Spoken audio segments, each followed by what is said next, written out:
Hey guys, I'm here in Lake Tahoe on spring break, and there have been some crazy winter storms, not only here, but also on the East Coast. And I just got to thinking, all this beautiful snow you see behind me, how do you photograph in it, and how do you photograph an animal in it? So I want to give you a few tips if you happen to have this at your disposal, which I normally do not, living in Houston. I think it's like 80 degrees there right now.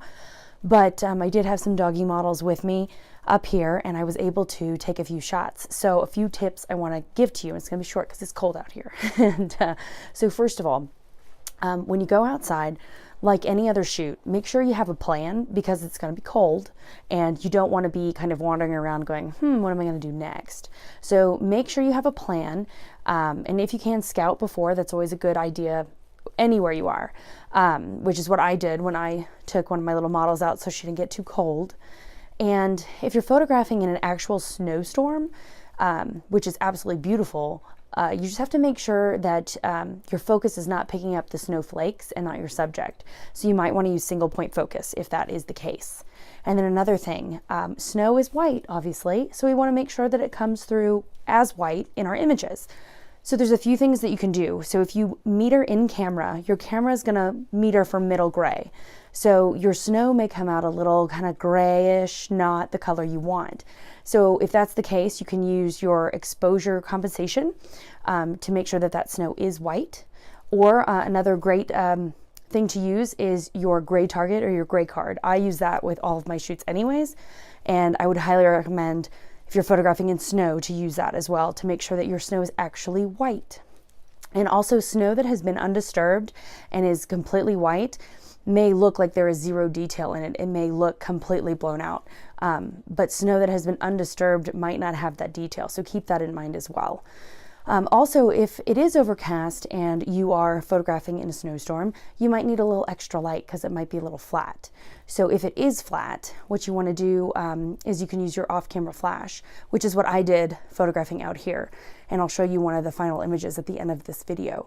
But that can just help just give a little pop, a little direction to the light so things don't look super flat.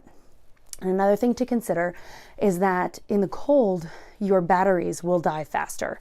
So if you're on a full shoot, you want to make sure that you have backup batteries because that would be horrible if your battery died in the middle of a shoot and you were done. So make sure that you have backup batteries just in case. And also one of the biggest things to remember, if you have fresh snow, fresh beautiful snow like you see behind me, you want to be very careful about your footprints. An animal footprint is beautiful in the snow, but a person's footprint as they're trying to put an animal into a certain position, not so much. So be very careful about where you walk. You don't want to walk through where you're going to be shooting because then you'll have these giant footprints and you can't really make that snow go back to how it was. So be very, very careful about that. Mommy? Yes, cutie pie. What are you doing? I'm making a video. Here, come here. Come here. Oh, you're fine. You want to say hi? All right, come here. And here's little Mina. Say hi. Hi. Yeah, we're talking about how to photograph pets in the snow. Do you like the snow? Where's pets? Remember we photographed Ruby a couple days ago? Yeah, and we took her out and it was windy and it was snowing. Wasn't that fun? Yes, where's that bird? Oh, there's a bird. All right. Okay. Let's say, so we're going to be all done. So I gave you all of my tips, had a little last minute guest, but just remember those things, hide your footprints, and then exposure value compensation, or using a gray target to make sure that your snow is white, and using single point focus if you actually have snow coming down so that you don't blur your subject.